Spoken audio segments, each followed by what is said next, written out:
CMCV, es decir, cómics, mentiras y cintas de vídeo, pero suena demasiado largo, te presenta un momento pixelado, un momento lleno de sensaciones. Nos vamos al año 2002, nos vamos a un momento bastante complejo en la historia de los cómics, en los cuales una editorial que muchos habían dado por finalizada, finalizada no, pero muchos habían dado por superada, digamos, pues hace una especie de quiebro total y nos empieza a mostrar botas pixeladas, botas militares que aplastan cabezas, y nos empieza a mostrar pues cosas, entre ellas pues conceptos como el superhumano, y al mirar la portada nos damos cuenta de que en realidad aquí están nuestros personajes de confianza. Nada puede salir mal porque son nuestros queridos Avengers. No son los Avengers. Parecen los Avengers. Teóricamente son los Avengers. El Capitán América, tal, vale, esto es un terreno conocido, ¿no? No, amigos míos, no son los Avengers, son los Ultimates. Y nosotros decimos, ¿por qué los Ultimates? Evidentemente nosotros no, porque ya sabemos de qué va la historia, pero cualquier lector nuevo que en esta época se asomase a las tiendas de cómics, años 2000, y viese esto, además de otros cómics como Ultimate Spider-Man, Ultimate X-Men, diría, ¿qué está pasando? Y lo que estaba pasando es que Marvel se había aburrido de sí misma, amigos míos. Esencialmente, este cómic, bueno, y los demás del proyecto Ultimate Marvel, del universo Ultimate, básicamente revolucionan Marvel Comics tal y como la conocíamos a principios de los 2000. Recordemos que Marvel venía de los años 90, una crisis brutal, comercial y artística también, después de la época de los superdibujantes, guiones muy enrevesados y en realidad muy... ¿cómo sería? Cerrados en sí mismos. Muchos crossovers, muchas líneas argumentales que no se acaban nunca, arcos muy gratuitos, historias que no son redondas. Es lo que le estaba pasando, salvo excepciones, que es Marvel. A ver, es un sello muy grande y publica muchos cómics, pero salvo algunas historias excepcionales, digamos, la mediocridad se había instalado bastante en el sello, ¿no? Y llega un momento en los años 2000 que llega Joe Quesada como director en jefe, como director editorial, y llegan ideas nuevas, entre las cuales está reiniciar el universo Marvel. Reiniciarlo entero. Es decir, mira, vamos a reiniciarlo para lectores nuevos y para el que se quiera reenganchar. Y el lector que esté enganchado a la clásica y vieja continuidad de Marvel, pues que se adapte a los nuevos tiempos. Eso al final no se hizo. No se hizo porque hubiese sido demasiado radical para Marvel. Pero sí que se hizo este proyecto de hacer un universo paralelo. O sea, el universo Ultimate básicamente es no canon, para entendernos, o un nuevo canon, si queréis verlo así. ¿Y qué pasa con este nuevo canon? Pues fundamentalmente lo más importante de todo es que es, podemos decir, la primera fase en la cual Marvel supera, en los cómics yankees también hay que decirlo, supera el Comics Code. Suena muy técnico, ¿eh? El Comics Code. Vale, resumiendo, en tiempos antiguos, en tiempos muy antiguos, ¿vale? Hubo una especie de caza de brujas intentando encontrar todas las fuentes de entretenimiento que pudieran estar corrompiendo a los jóvenes, ¿vale? Y ahí entró la música, entraron los cómics, entraron un montón de cosas, y como conclusión se salió con algo llamado el Comics Code, ¿vale? Una autocensura, esencialmente. Se hizo sobre todo enfocada a cómics de gavia, de horror, de ciencia ficción, pues eso, tiempos antiguos, ¿ok? Años antiguos. Y bueno, las editoriales grandes simplemente se autoimpusieron un código en el cual no podían ser demasiado políticos, no podían ser demasiado violentos, no podían ser demasiado explícitos sensualmente, no podían ser demasiado, que luego pues encontraban maneras de saltarse las líneas, ¿no? Pero en general era una especie de censura que estaba ahí y permitía al editor de turno cortar si el contenido era demasiado explícito. Bien, este universo, el universo Ultimate, es el primero en Marvel que abiertamente dice que se superó el Comics Code, que esto ya está enfocado a un perfil de lector más adulto, que no tiene problema con que haya más violencia, que no tiene problema con que haya más realismo, que no tiene problema con que haya más trama política explícita puesta de fondo, y como veréis los dibujos son espectaculares. Fijaos, esto no es un cómic Marvel, lo es porque es un cómic Marvel, evidentemente, pero fijaos en los colores, fijaos en el plano. Ryan Hitch es un dibujante excelente, con una base además muy curiosa en Alan Davis. Le copiaba mucho a Alan Davis, pero es que es un tío que no ahorra trabajo de ninguna de las maneras, y todas sus viñetas son perfectamente explicativas, es buenísimo. Fijaos en los colores ahí marrones, colores oscuros, disparos ahí en plan peliculero total, las viñetas, el famoso widescreen comic súper ancho, en plan producción cinematográfica. Es un cómic que se siente más como una película, como una producción, y esto es gracioso porque Marvel Comics, a raíz de esta época, por fin empezó a conseguir arrancar la fase cinematográfica, que es, pues bueno, la que la ha definido, ¿no? En las últimas 2 décadas, básicamente. El famoso MCU, con esas visiones que se daba de los personajes más adultas y tal. Y en realidad, si nos ponemos a hacer un poco de arqueología, nos daremos cuenta de que ese germen estaba precisamente instaurado en este universo Ultimate. O sea, este universo Ultimate define cómo va a ser la Marvel de las siguientes 2 décadas y también define, pues, la línea que van a seguir los superhéroes. Menos super y más héroes. No sabría cómo decirlo. Como veréis, mucho rollo militar, mucho héroe, mucha guerra. Aquí, claro, se nos está presentando el Capitán América, pero fijaos. Capitán América con una ametralladora, con balas, con unas botas militares. Es como el superhéroe que ya conoces, pero no es el superhéroe que ya conoces. Es más realista, más violento, menos superhéroes, menos Marvel Comics. Stan Lee y Jack Kirby, esto no tiene que ver. Aquí está Mark Millar a los guiones, que es un guionista bastante... es polémico a su manera, porque es un tío que tiene la manía de concebir sus cómics como si fuesen superproducciones, hasta el punto de que ya el tío directamente creó su propio sello para explotar las licencias, cosa que me parece, la verdad es que me parece un movimiento inteligente, explotar las licencias de sus obras en producciones audiovisuales. Y bueno, sí que es verdad que es un guionista que a veces se pasa de vueltas de querer ser el... pues no sé, el más cinematográfico, el más blockbuster, sería un poco el término, ¿no? Pero en general es muy buen guionista, hay que decirlo, ¿eh?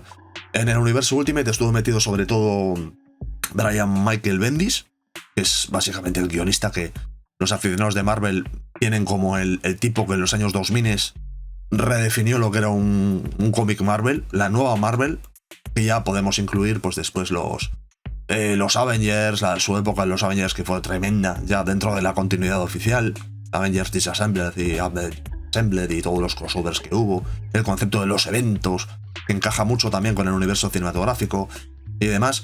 Después también estuvo metido el propio Mark Millar que estamos viendo aquí, y hubo pues algún otro implicado por ahí.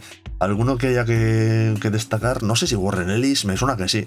Pero Warren Ellis hizo alguna cosa, me suena que en los Ultimate X-Men me suena algo por el estilo. En todo caso, aquí ya estábamos hablando plenamente de la época del guionista. Se acabó la época del dibujante superestrella y aquí ya estamos de lleno en la época en la que la superestrella, el autor, es sobre todo el guionista, que es el que marca la historia, a pesar de que el dibujo lo de Brian Hitch es increíble. ¿Qué nos vamos a encontrar en los Ultimates? ¿Por qué son recomendables los Ultimates? Pues en primer lugar, no sé si recordáis que yo hice un vídeo hace poco tiempo además, hablando de cómo una colección de Image Comics de la segunda mitad de los años 90 pasó de ser seguramente la colección más mediocre a ser la colección más brillante. Stormwatch, que acabó convirtiéndose en The Authority. Si no habéis visto el vídeo, os pongo el enlace aquí arriba para que lo veáis. Bien, esa serie venía precedida de otras pistas que se habían ido generando, entre las cuales estaba un breve tiempo que estuvo Alan Moore en los Wildcats. Alan Moore en los Wildcats no hizo ninguna gran cosa, pero sí que marcó un Alan Moore que estaba muy cansado de los cómics, estaba muy cansado del tono exagerado, del tono autoparódico, de cómo los cómics se habían convertido en un medio que tenía realmente poco que contar con lo que se estaba haciendo en la época, y con los X-Men simplemente experimentó mostrando unos pocos elementos, ¿vale? Luego llegarían otros guionistas, tomarían algunas de esas pistas, las mezclarían con sus propias partes para la fórmula y acabarían creando pues lo que fueron los cómics básicamente de Wildstorm, de finales de los 90, de la segunda mitad. Ahí estaban Authority, ahí estaba Planetary, había otros cómics buenos. El tema está en que Authority nos plantea un grupo de superhéroes que empiezan a funcionar de una manera más política que superheroica. Empiezan a enfrentarse a las grandes amenazas del mundo, planteándose casi más como si fuesen, pues no sé, activistas. Y aquello pues, resultaba muy chocante, porque era, en lugar de ha aparecido el nuevo villano que quiere conquistar el mundo, vamos a enfrentarnos a él. Aquello de repente nos metía en las discusiones internas del grupo, las dinámicas. Era un cómic hiper recomendable, o sea, haré más vídeos yo de Authority. La cosa está en que aquel cómic hizo que se quedase la gente muy loca. El mismo dibujante Brian Hitch de Authority es el que estamos viendo aquí. La diferencia de estilo de dibujo entre ambos cómics que utiliza es curiosa, porque aquí es un dibujo mucho más realista. Y eso que en el otro cómic también es bastante realista, pero aquí está claro que quieren que se sienta como una película, quieren que se sienta como una producción realista, cinematográfica y demás. Los tonos marrones, como os decía, es mucho menos colorido. La cosa está en que el propio Mark Millar, en sus propias palabras, dice que mira, que esta básicamente es la adaptación del concepto de Authority al universo Ultimate de Marvel. Tomó lo que se había hecho en Authority y lo adaptó a un cómic de los Vengadores. Que es perfecto porque al final los Avengers, pues es un grupo mucho más establecido de lo que eran los superhéroes de Authority, ¿no? Entonces, ¿aquí qué nos vamos a encontrar? Pues sobre todo lo que os decía antes de personajes que ya conoces, pero en versiones más modernizadas, más realistas y muchas veces incómodas. Por ejemplo, se retoma la relación entre Hank Pym, que estáis viendo aquí, el hombre gigante, o el hombre hormiga, depende de cómo os venga, y la avispa. Por ejemplo, pues ellos dos son un matrimonio, ya lo eran en los viejos Avengers Old School, pero aquí se insiste mucho más en la relación tóxica que tienen. Se insiste, además se crea mucho el concepto de que ninguno de los dos son del todo muy sanos mentalmente. Es algo así como que en el fondo... A ver, os digo la historia, ¿vale? El concepto es que en el cómic clásico de Marvel, el hombre... No sé si era el hombre gigante o la hormiga en esa época, Hank Pym agrede a su esposa. No sé si me parece que le pega una bofetada en una viñeta o algo por el estilo. Y a eso evidentemente sirvió para empezar a hacer historias que tenían bastante peso en el concepto de la mujer, es una mujer a la que han agredido, cosas que eran muy, muy llamativas en un cómic de superhéroes, ¿no? Era una cosa que pasó por allí, se rescató bastante y se le dio bastantes vueltas. Aquí es un concepto que es retomado, pero en términos mucho más modernos. Y se trata mucho el concepto de que en el fondo es una pareja que no funciona porque es que ninguno de los dos están del todo... No funciona o funciona de manera disfuncional, porque ninguno de los dos tiene la cabeza del todo en su sitio, ¿sabes? Hank Pym es un tío absolutamente tóxico, un mentiroso compulsivo, un científico brillante, pero también al mismo tiempo una persona que no termina de encontrar su lugar y demás, y es apasionante. Luego, Tony Stark. El Tony Stark de este universo no es tan diferente del Tony Stark que conocemos. Tal vez es un Tony Stark más idealista, podríamos decir, pero sigue siendo el niño prodigio, el supercientífico. Ahora, aquí el concepto del alcoholismo, por ejemplo, en los cómics de Marvel, la continuidad, se trata mucho como que es su guerra personal, ¿no? Lo está dejando, no bebe, tal. Aquí el tío está bebiendo constantemente. Es un tío que está enganchado a la fiesta, a las mujeres, al alcohol, a la buena vida. O sea, es básicamente pues Leonardo DiCaprio y Elon Musk mezclados, ¿sabes? Pero bueno, Nick Fury, este que estáis viendo aquí diréis, vale, pero si está copiado de las películas. No, amigos míos, este Nick Fury es el que utilizaron como referencia para las películas. Este es el original, este que estáis viendo es el de verdad. La redefinición del personaje. Bueno, este Nick Fury realmente es muy diferente del Nick Fury, digamos, original. Sí, en su background, porque claro, Nick Fury original ya sabéis que es pues ese personaje que tomó una especie de variante del suelo del super soldado, lo cual lo hace que tenga un envejecimiento mucho más ralentizado y demás. Super soldado, no sé qué, no sé cuánto. Aquí Nick Fury, bueno, es un ejecutivo badass de S.H.I.E.L.D., ¿vale? Que es, pues eso, la agencia de Estados Unidos. Hasta aquí es lo que ya conocemos, pero en versiones incómodas, como estaréis viendo. ¿Qué más personajes salen por ahí? El Capitán América saldrá. Este es Bruce Banner. Interesantísimo también cómo trabajan con Bruce Banner. Bruce Banner ya sabéis que es Hulk, ¿no? Entonces, el concepto es que normalmente Hulk compensa las fallas, por así decirlo, de Bruce Banner, y Bruce Banner compensa las fallas de Hulk. Es como un símbolo del personaje reprimido, ¿no? Pero aquí Bruce Banner está acentuado. Quiero decir, si Bruce Banner se supone que tiene que ser un cobarde, tiene que ser un reprimido, tiene que ser un ambiguo, tiene que ser un... Todas esas cosas, aquí lo acentúan hasta el punto de que el personaje te da pena, porque es que básicamente los otros miembros de S.H.I.E.L.D. y los otros miembros del proyecto de los Ultimates le hacen bullying. Su propia esposa, que en este momento cuando empieza la historia están separados, le tiene un trato ahí como de medio desprecio. O sea, es un personaje al cual resulta bastante llamativo, porque al fin y al cabo te estás leyendo un cómic de superhéroes, pero te encuentras que los buenos tratan despectivamente a Bruce Banner. Y tú dices, este cómic, ¿por qué no hay una línea moral explícita a la cual atarme? Pues porque esa es la gracia de este cómic, amigos míos. Eso es el universo Ultimate. Que sucedan cosas a veces que tú dices, no puede ser que esto esté pasando en Marvel, pero sí está pasando. Porque es otra Marvel. Y bueno, pues eso hace que sucedan Ya hemos visto al hombre gigante por allí. Voy a seguir avanzando un poco con el cómic. Vale. De repente el cómic, digamos que culmina con que se encuentran al Capitán América que había estado pues congelado. O sea, repiten la historia clásica del Capitán América, cosa que no está mal necesariamente. Y bueno, lo que pasa con este Capitán América es que este no es el que conocemos. O sí es el que conocemos, pero bueno. Capitán América, a ver, la idea es que es un militar. Siempre lo ha sido, es un militar que estuvo en la Guerra Mundial y que era el líder, que le dieron el suelo al super soldado y lideraba con su ejemplo a los demás y demás.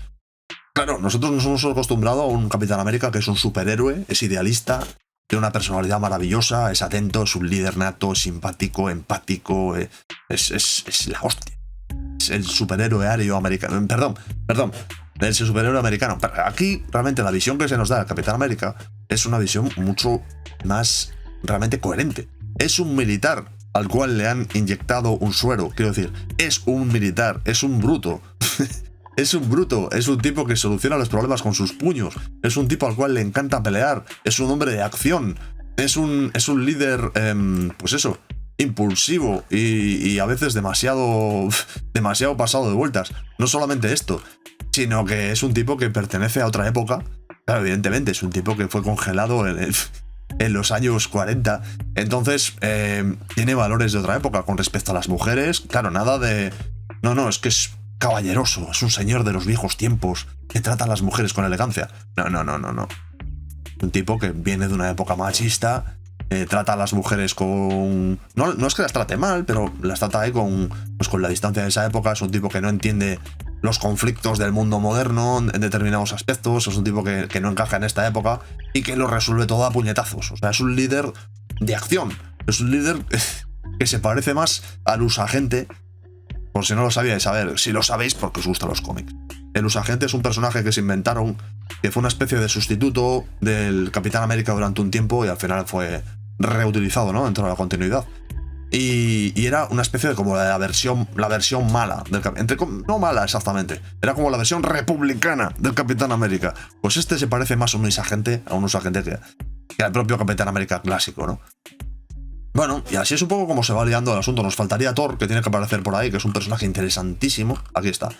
Porque aquí a lo que se juega todo el tiempo es con si es lo que dice ser o no. O sea, Thor es un personaje que es el dios del trueno, es el hijo de Odín y todo este rollo. Y en este universo todo el tiempo se juega al concepto de ¿será eso o simplemente es un tipo el cual le han dado unos poderes con tecnología o lo que sea y el tipo se piensa que es un dios? Y oye cosas y ve cosas.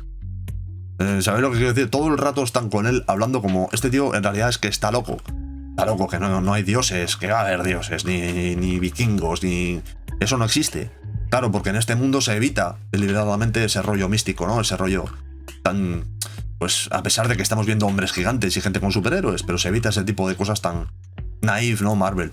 Y bueno, será una parte de la dinámica de la colección que funcionará bastante bien. Todo además funciona como una especie de mesías. O sea, es una especie como de pacifista, no quiere conflictos, quiere salvar el mundo. Tiene un punto ahí como de mártir también. Es muy interesante. Muy interesante. En fin, ¿qué os ha parecido? Va a ser un repaso rápido, pero bueno, hablaremos más de este cómic. Lo he hecho bien, lo he hecho mal, os ha gustado, nos ha gustado. ¿Queréis hablar más de The Ultimates en un futuro? Me he dejado muchísimas cosas por decir. Ponedme en los comentarios, que ya sabéis que es el lugar donde las cosas suceden. Si os ha gustado, ponedme un me gusta. Si no, no me pongáis un no me gusta, eso sí, no lo hagáis. Suscribíos, por favor. Y compartir, que nunca está de más, ¿no? Necesito 2 palabras para despedirme, que van a ser... Vengadores... no. Ultimate. Venga, amigos, nos vemos.